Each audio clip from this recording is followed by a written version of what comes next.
好啦，今日家長日，我哋今日見家長，見 Rainbow。Hello Rainbow 你好 Hello，啊。係啊，咁其實今日咧邀請你上嚟咧，就係想聽下你都知道你係一位單親嘅媽媽啦。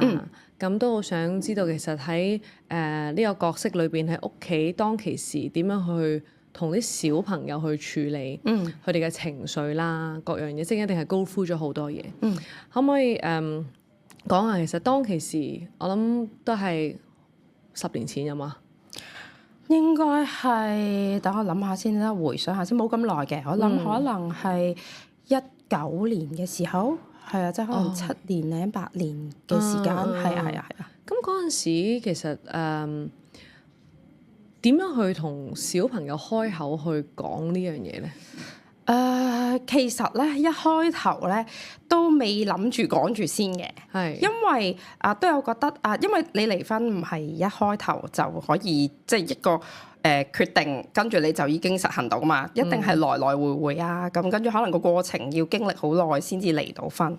咁但係小朋友其實係知道有唔妥嘅，即係知道屋企係有變化嘅，即係可能before 呢啲事情發生之前，可能佢都見到爸爸媽媽都係即係一齊嘅喎，都係會拖手嘅喎。咁但係有事發生咗，其實雖然嗰時佢哋細啦，但係我覺得佢哋係 feel 到嘅，咁所以佢哋就有覺得咦？點解媽咪成日都喊啊？或者媽咪點解好似成日都唔食嘢咁樣？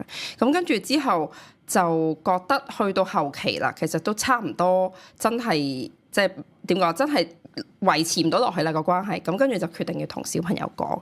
咁頭先你問點樣去同佢哋講，其實嗰陣時我有個答案，因為嗰陣時佢哋比較細啦，讀緊幼稚園啦，個答案都可以參考下嘅。即係如果大家即係真係會有機會遇着呢個離婚呢個情況，就係我同爸爸咧就原本係搭緊同一個方向嘅車嘅，即係可能我哋原本係喺觀塘線一齊喺油麻地可能出發緊去彩虹嘅，咁但係可能搭到中間爸爸佢搭到九龍塘，覺得咦呢架車嗰個方向同我即係想要嘅嘢唔一樣喎，可能我要轉線啦，咁所以佢就唔再搭呢架車，咁佢轉咗第二架車啦，咁所以我哋就暫時唔喺同一架車嗰度，即係喺一齊行啦咁樣咯。咁當其時個小朋友，即係你 exactly 用呢個比喻去同佢講啦，咁佢先得講 K2 K3 係啊。佢當其時有咩反應咧？兩位小朋友？其實咧個仔嘅反應咧，因為個仔始終係男仔，可能比較深沉少少啦。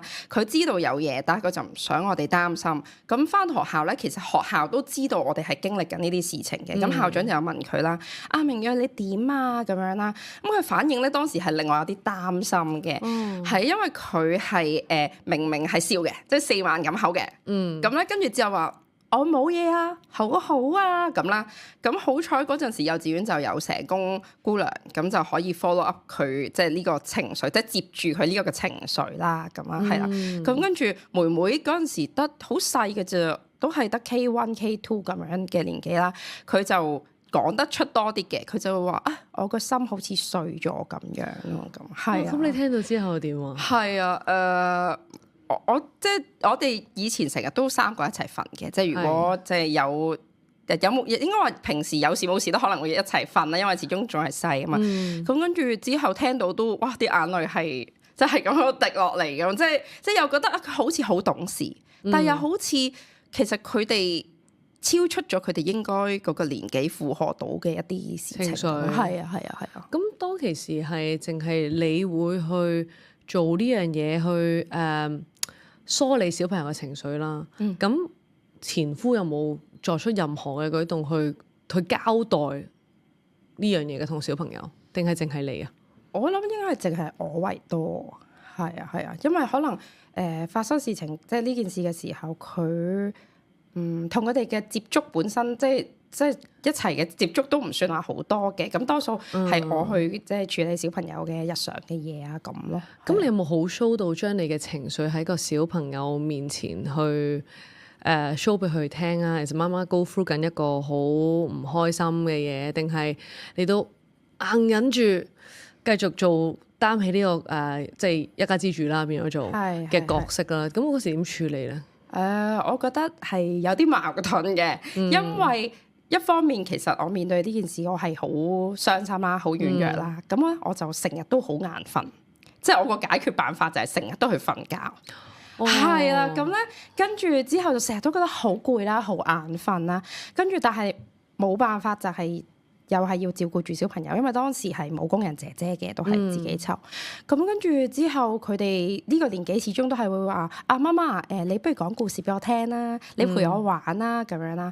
咁可能我都會夾硬逼自己唔得，就算幾眼瞓或者幾冇食到嘢冇精神，我都要起身即係繼續陪佢哋。我唔想佢哋好似覺得因為呢件事情佢哋缺失咗好多嘢咁樣。係啊，係啊，係啊，好厲害！我覺得你嗰個好振作咯，要同自己講。係啊，但係都係好，即係當其時係真係覺得好難。即係而家講翻，可能都會覺得都係即係發生咗啦咁。但係當時係好難，我都覺得。咁喺呢個階段裏邊，其實 last 咗幾耐咧？last 咗啊！我諗可能係我印象中係18年度，跟住去到22年先叫正式攞到嗰個真係離婚嗰個法庭判嘅令咁樣。我即係最疫情嗰陣時候。係啊，韞咗喺屋企嘅喎。係啊。咁嗰陣時真係我幻想唔到係點樣可以去梳理到呢一個嘅情，因為嗰時冇得翻學咁，我相信係啊，變咗就係可能係一啲 Zoom 嘅堂啦，咁然後 keep 住都要照顧小朋友啦。係。咁有冇一個好深刻嘅，即係小朋友同你講嘅説話，係令到你會覺得哇，我要繼續努力去振作落去咧？其實係邊個 moment 咧？就係因為我咧離婚嘅時候咧，其實係有掙扎過要唔要小朋友嘅。係啊，即係我知道，可能大家都會好似你咁樣反應啊，就係竟然你都有諗過呢樣嘢，因為嗰陣時係得28歲，即係始終叫廿幾歲啦。咁可能身邊都有好多聲音，或者好多朋友都會話：你咁後生，其實你即係唔好即係為咗呢一段關係，或者為咗呢兩個小朋友，可能冇咗自己啦咁樣。咁可能就佢哋會話其實佢哋都會覺得你係佢媽媽嚟㗎咁樣。咁因為你一個禮拜你都會揾佢㗎嘛，即係你定時定候都會探佢，咁你有時間咪揾佢哋咯。咁跟住之後，我冇諗過嗰陣時即係嗰種嘅掙扎，或者嗰種嘅即係好亂啊！即係到底要定唔要佢咧？咁其實係令自己覺得哇，原來係好唔容易咯。係啊，好唔容易。咁如果唔要嘅時候，就變咗就佢哋嘅爸爸去照顧翻佢。係啊，因為嗰陣時仲有爺爺喺度嘅，咁爺爺其實係好錫佢哋兩個啦。咁但係恰巧嗰陣時爺爺就生病咗啦，咁跟住就好快就離開咗，咁跟住所以就冇咗一個我自己都覺得合適嘅人選啦。跟住之後，我屋企人亦都會話哥仔都有得你搶啊！即係世上只有媽媽好，即係我唔知會好老土啦呢句説話。咁但係即係冇人可能會比嗰個媽媽可能更了解個小朋友係即係有咩需要啊，尤其是佢哋年紀咁細，佢哋會覺得你就即係生得佢出嚟，你就照顧住佢哋啦。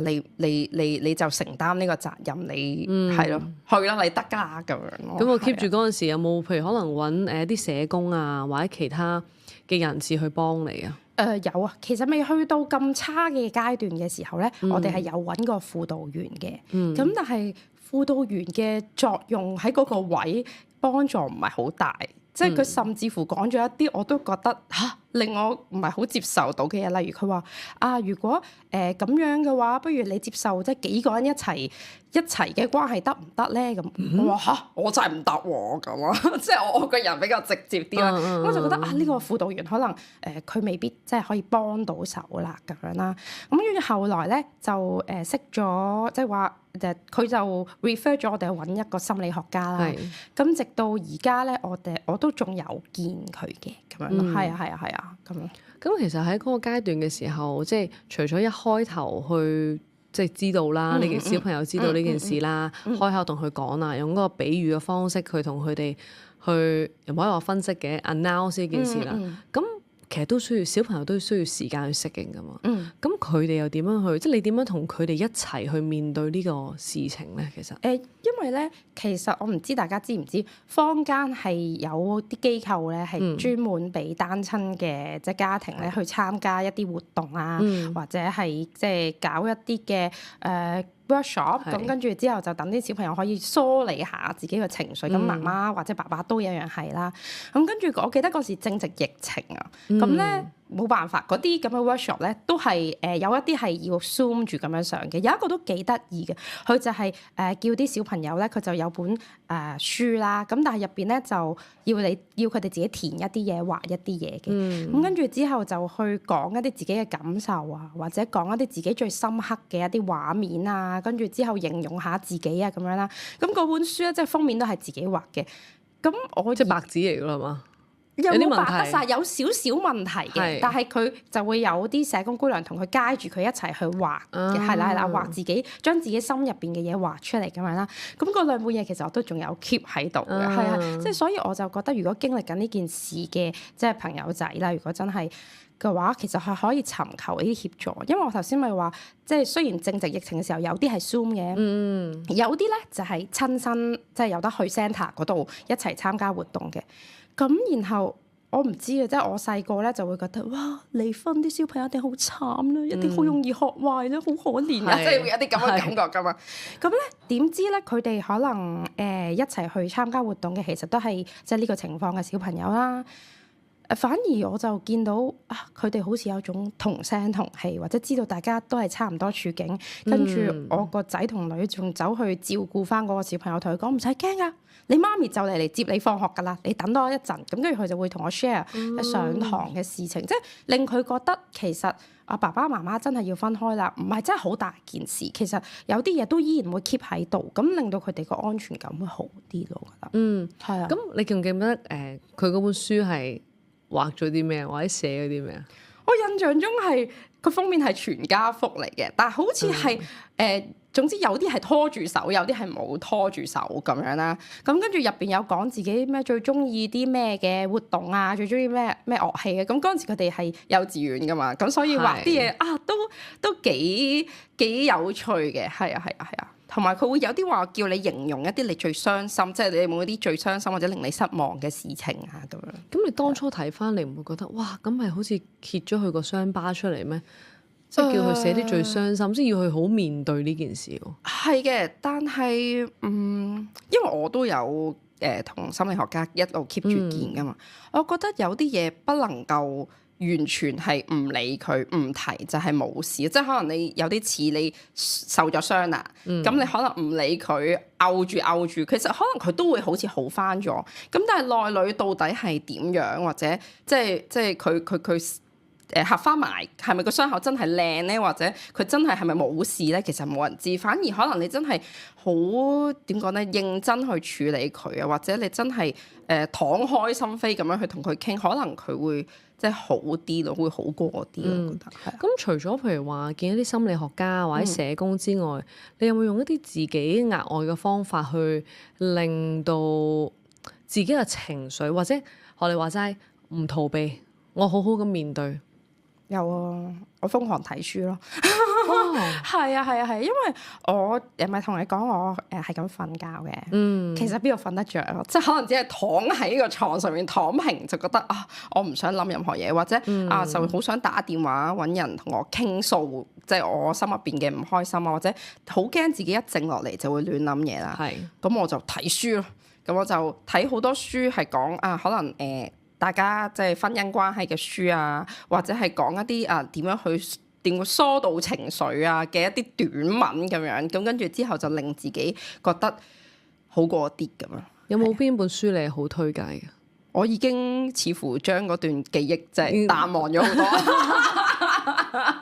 係，總之睇書就得噶啦。嗱，即係因為我覺得即係總好過你去食支煙啊，或者係嘛，總好過你飲杯酒，係啦，我就覺得你睇書，即係有啲人都係我睇下書可能就覺得眼瞓啦咁跟住就會覺得個人即係同埋讀完即係睇完啲書係自己噶嘛，咁係啦，咁有啲嘢可能內化咗，亦都咁啱得咁巧，可能書入邊嘅內容好適合嗰個階段嘅你。我成日都覺得冥冥中可能有啲説話係要講俾你聽嘅咁樣。其實我好認同，因為咧我即係喺好迷失嘅時候咧，我發覺咧當你走入去圖書館啊或者書局裏邊咧，係有陣時你會同嗰本書係有個 connection 咯。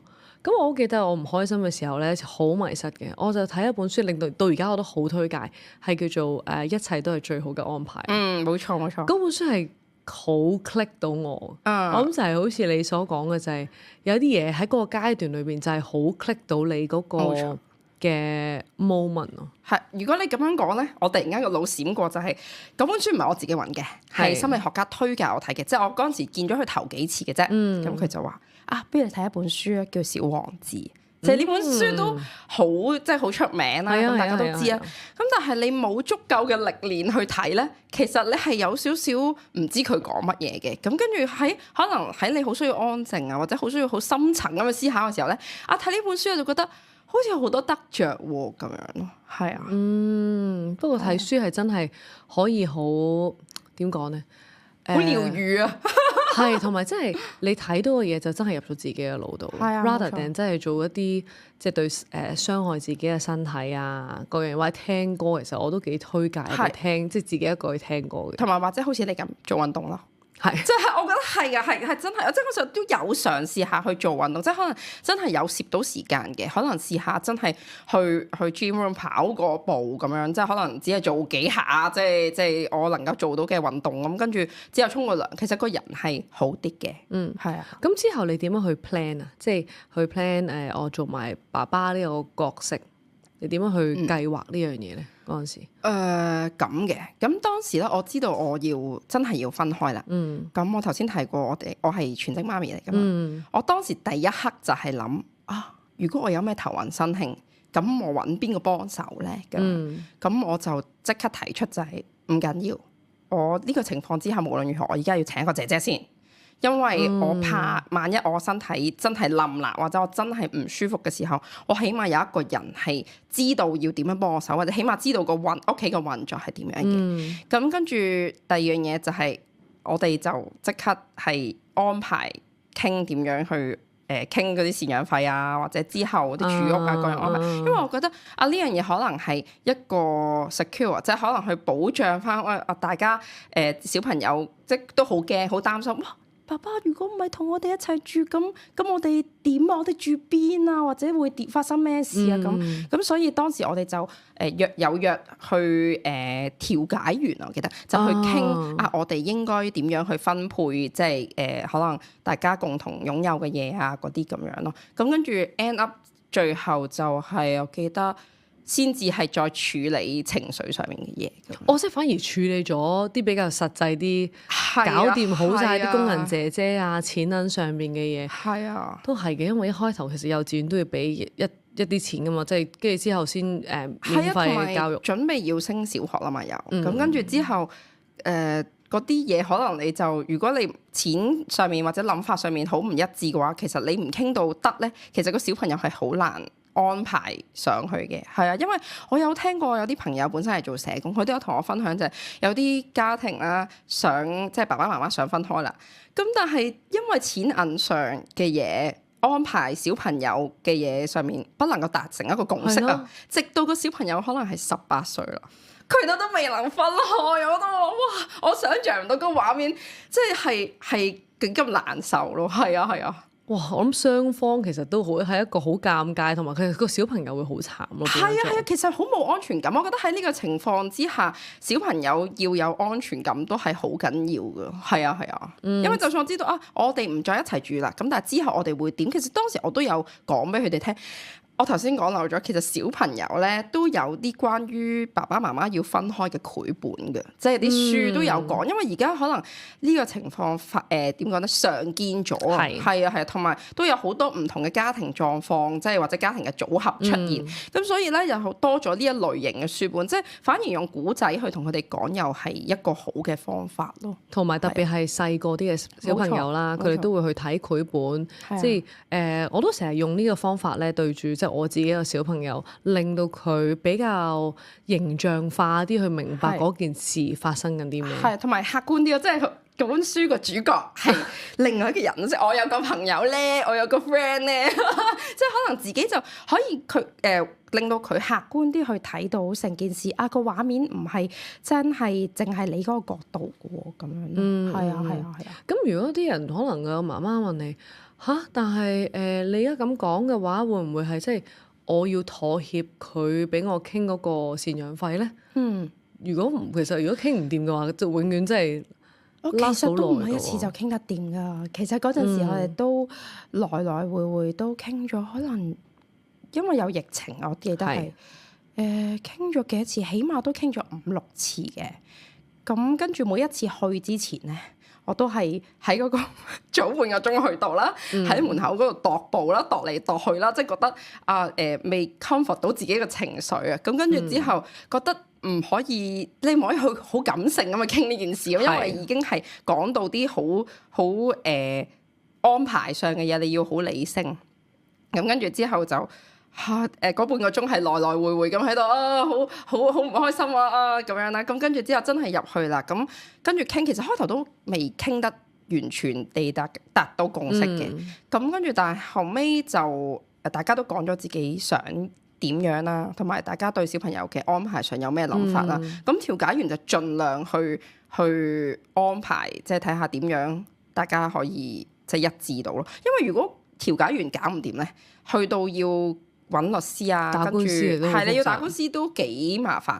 因為我哋都唔係第一次入紙申請就成功嘅，因為去到我印象好深刻嘅就係我哋去到家事法庭啦，咁跟住真係就要上庭啦。咁跟住之後個官就睇嗰份嘢，你哋寫成點啊？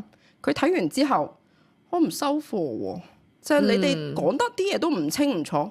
你跟住就話你邊個有冇諗清楚呢啲係點樣即係安排㗎？其實咁啦，有啲似俾訓導主任，就係你罰留堂嘅時候，咁佢就咁樣問啦。咁跟住佢就話翻去再寫過，係啊，即係嗰一刻我哋就知道原來你達唔到共識或者你傾唔掂咧，其實阿官係唔會批嘅咁樣。其實係啊，結婚咧就一張紙，但係離婚咧係好複雜，真係的確要。即係有頭家係要諗過度過，尤其是有小朋友咧，係啊，我覺得係啊。咁當其時你去做呢啲 procedure 嘅時候，一個人面對，叫唔叫一個人面對咧？等我諗下先。都身邊有啲朋友嘅，係啦，都有啲人有經驗，都會分享下俾我聽。咁但係當然個情況都唔一樣，係啦。咁但係可能佢哋都會為咗你好，即係為咗我好啦，可能就會講俾我聽大概你應該要有啲咩諗法啊，或者你其實好着眼點。有啲可能小朋友比較大個啲，就知道有啲使費係點樣，因為嗰陣時佢哋細，我冇諗過佢哋再大啲之後啲使費係點樣嘅咧。其實都幾難諗，我都覺得係啊，要諗咁多年啊嘛。係啊，即係你可能幾歲大，你諗到起碼要18歲，或者佢讀完全日制嘅返學嘅讀書生涯之後，係啊。咁其實當你去下決定啦，真係呢段關係終結啦，其實你最擔心係啲乜嘢？最擔心啊？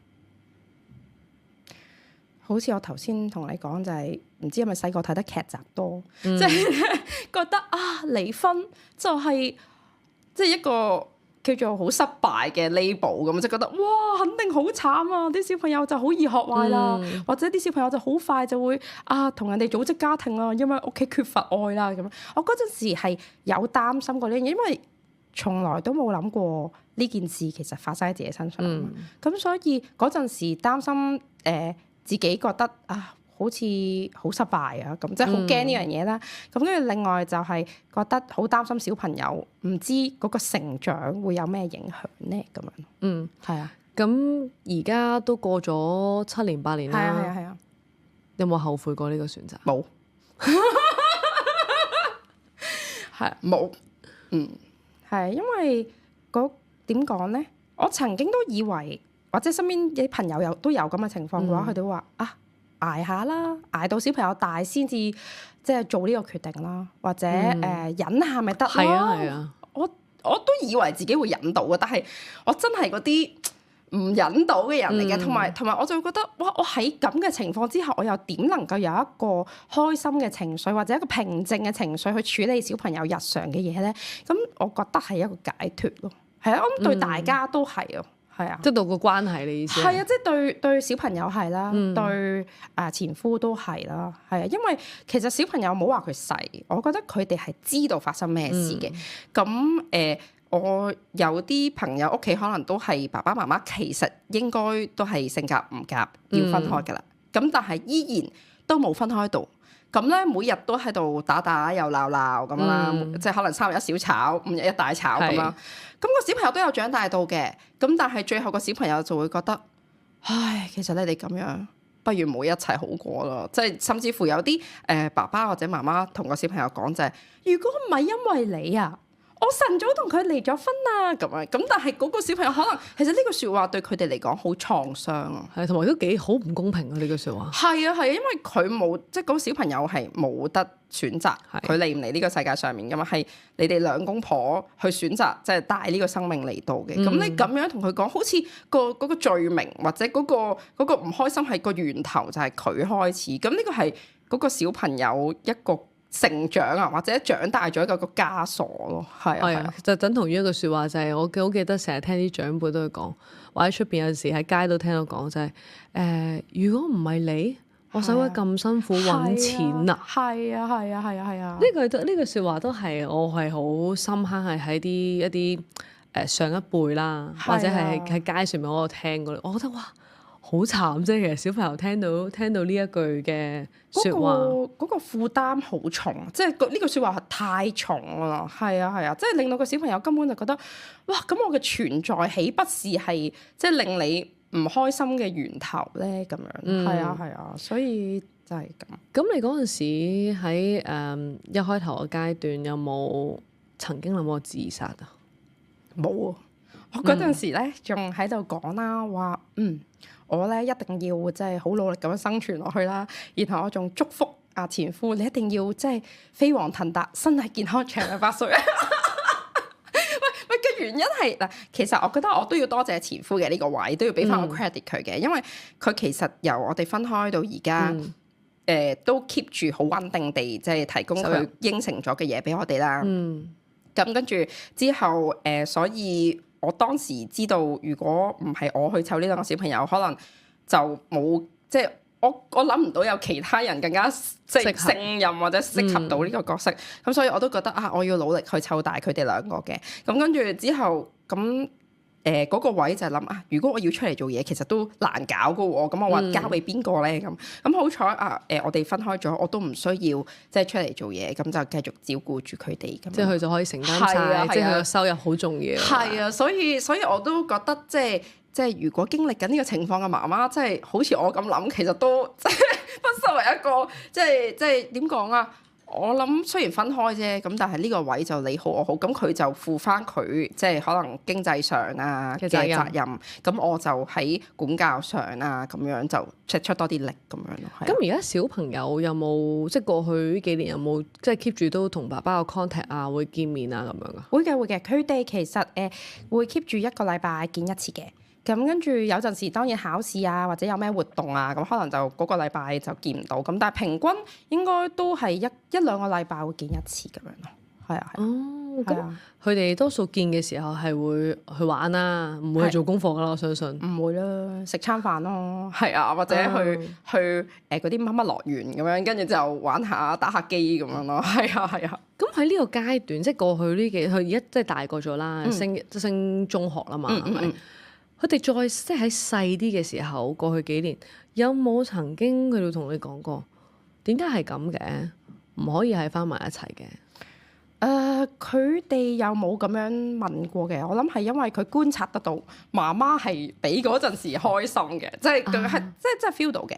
咁同埋嗰陣時我最情況最差嘅時候，其實好瘦，我冇乜點食嘢。咁而家佢就成日都同我講：你靚咗，你肥咗啊！咁即係佢哋都即係好留意到嘅咁樣啦。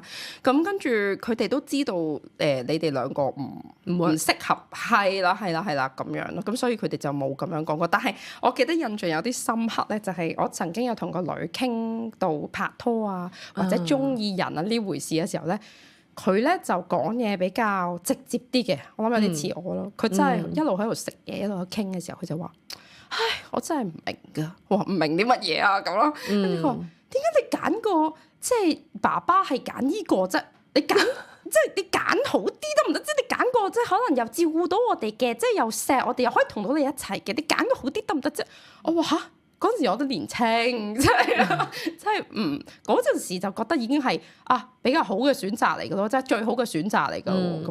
咁嗰陣時點知啫？即係你唔會知道後來發生嘅事噶嘛？係啊。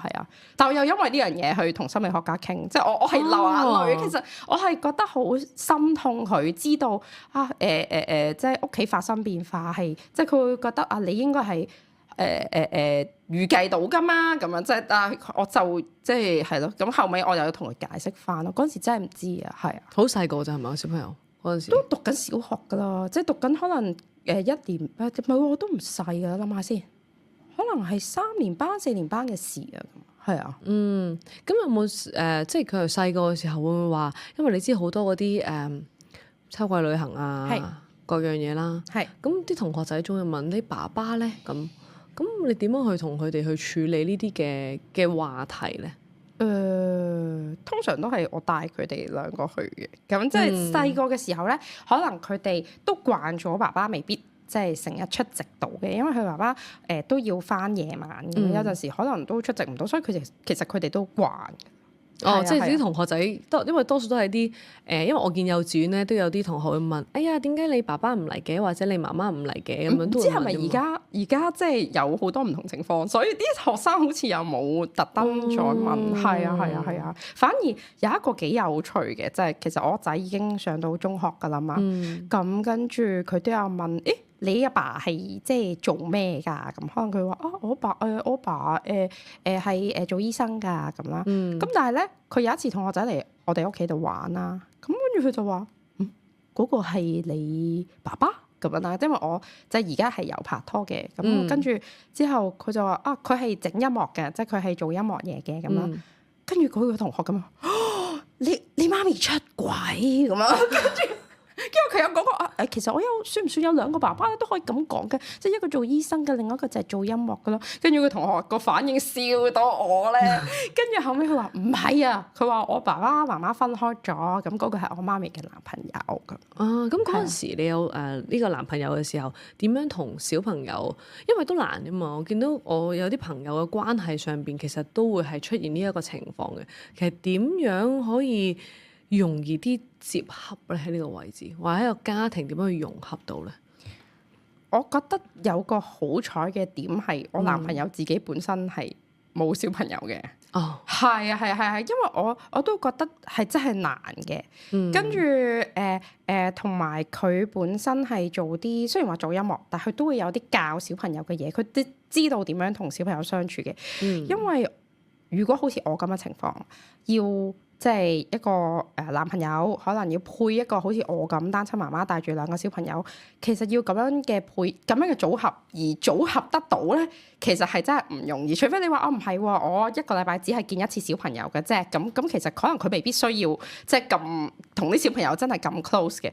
咁但係如果係我呢個情況，佢就有啲似即係後父嘅角色咁樣啦，咁所以可能大家都要傾好其實大家嗰個教育或者大家啲諗法係咪真係一致咧？或者去到有啲位可能大家就要傾好咗先出聲咁樣咯。咁你點樣調配？即係當第一次見面啦，因為我相信你唔係拍拖就即刻帶俾小朋友㗎嘛，係咪？咁點樣去？你用咩方法去同佢？有冇一個比喻咧？今次有嗱咁嘅，我就啱啱開始拍拖，咁當然我就會出街啦，就會去同男朋友拍拖啦。佢哋都會留意到就係，媽咪好似即係近排即係出多咗街，係扮靚喎咁啦。咁跟住嗰陣時咧就正值 Covid 啊嘛，咁我哋真係中咗喎，咁嗰陣時係要隔離嘅，咁跟住咧咁啱我哋就講開就話如果媽咪真係有一個即係叔叔係可以即係錫媽咪嘅，你哋覺得點啊？佢話都好啊咁樣啦，咁跟住於是乎咧。我哋嗰陣時要隔離嘅時候，都冇得出去買餸啊，其實好難搞，即係屋企又即係冇諗過呢個情況噶嘛，咁跟住就冇買到好多餸喺屋企，咁跟住佢就好好啦，佢就買咗一啲食物啊，買咗啲嘢，咁就掛咗喺我哋屋企門口，跟住我哋嗰陣時屋企係望到樓下嘅，咁佢就喺度揮手咁，跟住之後佢哋就喺度問。嗰個係咪就係即係嗰個叔叔啊？咁係啊咁啊，跟住之後佢哋就咁樣見咗面啦。咁跟住之後就即係有，我記得第一次我哋嘅活動係一齊去水上樂園玩咯。係啊，咁跟住都開心嘅。咁但係其實我個仔可能個年紀相對比較大，同埋佢早熟一啲啊。咁咧佢就好搞笑啊！呢樣嘢都可以同人分享，就係佢話啊，我覺得咧，即係佢咧對我哋咁好咧，一定係有啲企圖嘅。咁跟住咧，我就話咩企圖咧？我想請問，佢話唔係咧，即係無緣無故，佢又同我冇血緣關係，咁佢做咩要對我哋咁好啊？即係我又唔係佢個仔，佢話我連我自己爸爸都未必對我咁好，因為佢其實係會帶佢哋去做啲好我唔會帶佢做嘅嘢，例如去捉蝌蚪啊咩，即係買個拳套翻嚟有拳擊啊，即係或者去行野山啲嘢。咁佢就話佢一定係有企圖嘅。咁跟住之後後尾咧，我就同心理學家講啦，哇死啦！我個仔咧唔知係咪有啲奇怪嘅諗法啊？佢就話叔叔對佢有咩企圖咁樣啦。咁跟住佢就笑啦，佢就話而家變成咧個角色似係我哋三個，然後我點講咧，領養個爸爸翻嚟，即係係啦，咁即係。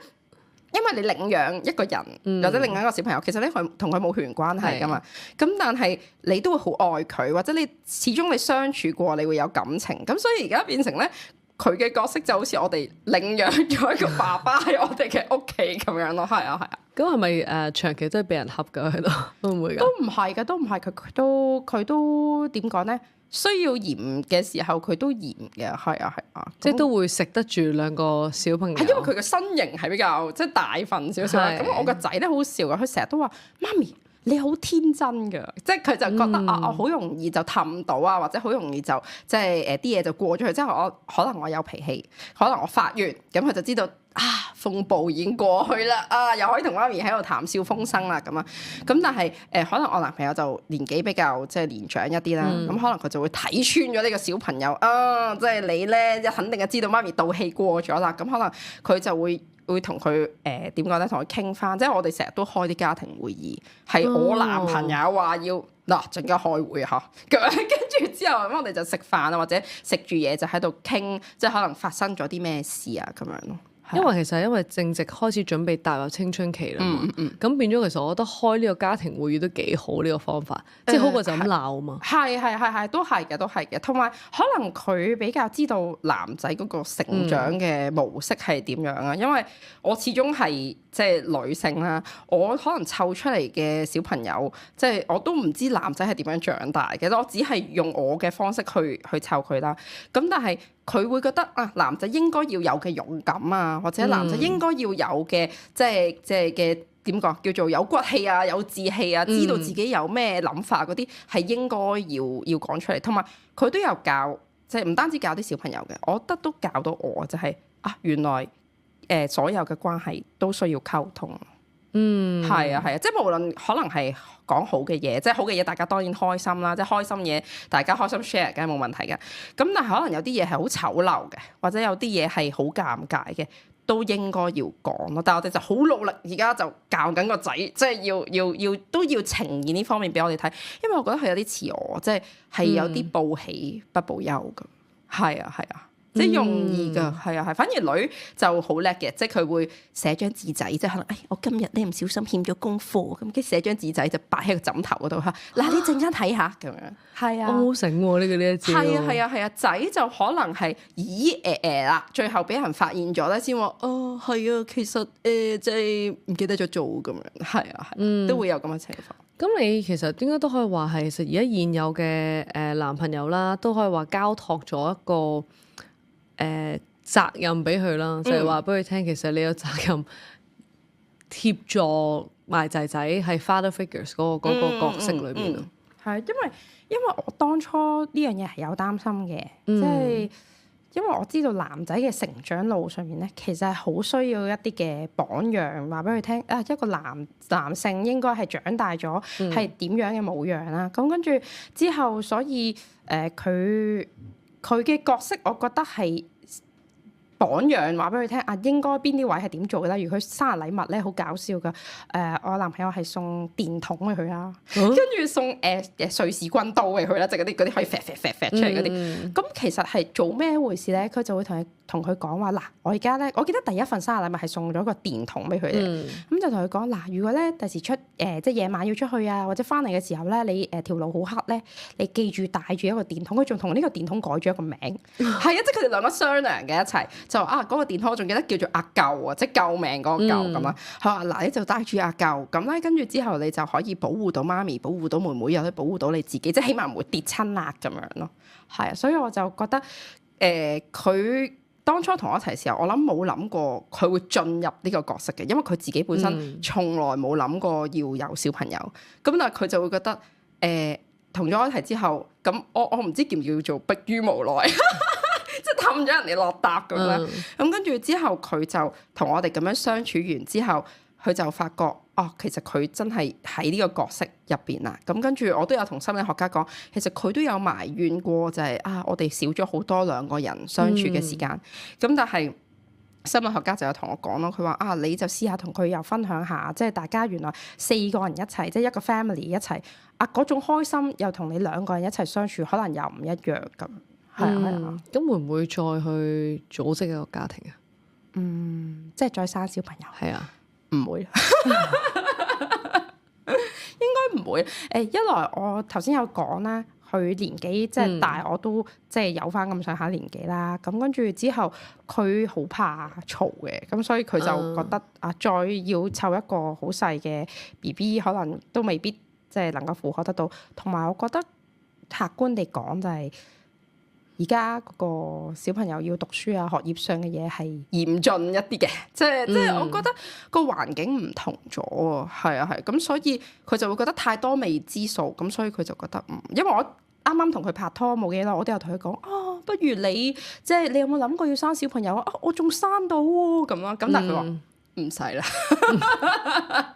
係啊咁咯。咁話過去就經歷好多啦。咁嚟緊你最擔憂係啲咩咧？其實嚟緊啊，可能係啲小朋友開始長大啦。我覺得可能依10年或者10幾20年都係處於一個全職媽媽嘅角色。可能我要即係好想揾到其實我應該向邊個方向發展，或者應該做啲乜嘢嘢？即係始終你湊仔湊到佢20歲咧，即係照顧到佢20歲，你總有一日佢都要即係佢離開啦，放手啦，佢都要同佢，可能佢都有自己嘅生活。咁我要做乜嘢咧？其實我覺得有少少似係尋找自我，都係一個即係挑戰啊！即係對於我嚟講，係啊。咁所以我而家有陣時就去學下唔同嘅嘢，咁睇下自己有啲咩興趣，或者有啲乜嘢係覺得適合自己，或者適合而家呢個環境，睇下發展一下。係啊。咁我面對小朋友嘅情緒咧，即係應該係話其實佢哋大學年青少年啦，算係嚟緊中一。跟住就開始好多驚佢學壞啊，驚佢又拍拖啊，咁點樣處理咧？你嚟緊會？我唔知關唔關佢即係我哋兩個分開咗嘅事啦。佢哋兩個都會話：我唔拍拖，唔結婚。尤其是個大仔，佢係覺得自己係一個穩陣派嚟嘅，即係佢就覺得，既然我明知可能個結果未必係一定係圓滿嘅，咁我做咩要即係拍拖咧？咁跟住佢就會有講話我想大個咗就係即係養隻貓咁樣，跟住之後就係啦，咁我一個人我就 OK 啦。所以點解當初佢就揀咗讀男校咯？跟住我其實係啦，我隔離都有女校嘅喎，隔離都有女校嘅喎。係啊，我有感覺嗱，我唔排除可能我過多幾年可能會有其他諗法啦。咁但係我哋都有同佢講嘅話，唔緊要嘅。唔使講得咁實嘅，即係萬一如果你真係拍拖嘅，或者你真係有識到啲朋友仔，你想帶俾我哋認識嘅，即係冇問題嘅。咁跟住之後，個女都係話自己即係唔結婚唔生仔，我都唔係好知。係因為佢嗰陣時2歲嘅時候咧，都有講過就係，唉，做媽咪真係好辛苦嘅。我話點樣辛苦法咧？唉，又要認路喎，跟住又要做家務喎，又要識字喎，係啦，因為嗰陣時我帶佢哋出街，成日都即係睇地圖咧，睇到我咧即係騰嚟騰去都未揾到嗰個地方。咁所以佢哋拍拖嘅，我哋都有好 open 咁同佢講嘅就係，如果你哋真係有識到朋友仔嘅，即係你不妨帶翻嚟，或者我哋一齊去咩野餐啊，或者即係一齊去活動啊都可以。咁你都好開通喎。我覺得係噶，因為我自己都年輕嘅時候，我覺得我自己都算係早拍拖嘅，咁但係我爸爸媽媽都係一啲好開通嘅人嚟嘅，咁所以我就覺得可能呢種相處模式係適合啲，即係要轉變啊！即係小學嘅時候，可能我係比較管教型多啲嘅，即係始終我可能要話俾佢聽啊，你啲規則要係點樣，或者個習慣要係點樣養成。咁但係而家上到中學，可能就要轉啊，即係要褪一褪，可能真係做朋友仔咁樣，即係可能聽下佢哋放學每日翻嚟講下啲八卦嘢啊，即係講下。我咁樣講會爆佢大鑊嘅，即係講下人是非啊咁樣，係啊咁樣咯。咁但係佢哋肯同你講嘅，即係而家呢個年紀。係啊，佢哋都會講嘅。咁同埋有陣時可能阿仔上到中學咧，咁佢有陣時學校會同啲老師慶祝生日或者咩，佢都會翻嚟話啊你覺得邊度訂蛋糕好？即係佢知道我好中意即係訂啲唔同樣或者好新鮮感好勁嘅蛋糕嘅。咁跟住佢就話啊，你有冇咩提議咧？你覺得邊間好啲咧？咁樣啦，跟住又會個女咧就會翻嚟講下學校，即係啊點講咧？佢遇到一啲即係不滿嘅嘢咁樣，佢可能喺出邊咧，佢個形象咧係比較即係乖乖女啲嘅，可能就冇講咁多呢啲嘢。但係可能始終你有一個渠道要宣泄，佢就會翻嚟同我講：唉，今日啊，你知唔知啊？咁跟住佢就叭叭叭咁樣，所以我都開心或者用呢個角色或者。即係褪到去呢個位去同佢哋相處，係啊，即係我仲好慶幸佢哋肯講咯，係啊。咁有冇一句説話可以話俾而家面對緊呢個問題啦？即係可能要做單親媽媽嘅媽媽去講一個心態性應該點面對？我問一個問題先，就係咁嗰個人係已經決定咗，定係掙扎緊？嘅先，即係佢掙扎緊，我應唔應該要分開咧？定係我即係已經決定咗要分開嘅啦？已經決定咗要分開嘅。咁可能我就會同佢講話，即係其實咧嗱，呢個係拳頭啊嘛，係咪？即係你永遠捉住一樣其實唔屬於你或者係唔適合你嘅嘢，其實你永遠都冇辦法去接住一啲更好嘅嘢，或者更適合你嘅東西，咁所以我覺得有陣時有啲嘢你應該要即係放開手去睇下，係咯，適唔適合？即係點話？睇下呢個世界其實仲係好大，好多人錫自己咯。你應該鬆開隻手俾即係喜歡你或者愛你或者錫你嘅人去去照顧你、愛你咯。係啊，即係我覺得個角色未必係一定咩男朋友啊或者咩嘅，我覺得屋企人係小朋友如是係。如果嗰個手依然都係咁樣捉實嘅話，其實你永遠都只係會覺得自己係一個困局入邊咯，係同埋自己咯，係好重要。係啊，所以即係好似頭先你講話嗰本書就係心態咯，即係你如果心態好嘅話，即使你遇到壞事，但係嗰件壞事你都會係變成一個你長大嘅一個功課咯。係一種經歷。係啊，所以就算係遇到壞事，都未必一定係壞嘅，即係可能覺得係好事，因為你要咁樣你先會長大。我都覺得喺呢件事上面，我成熟咗嘅，長大咗嘅，係啊。好多謝你今日。係啊，thank you 你啊。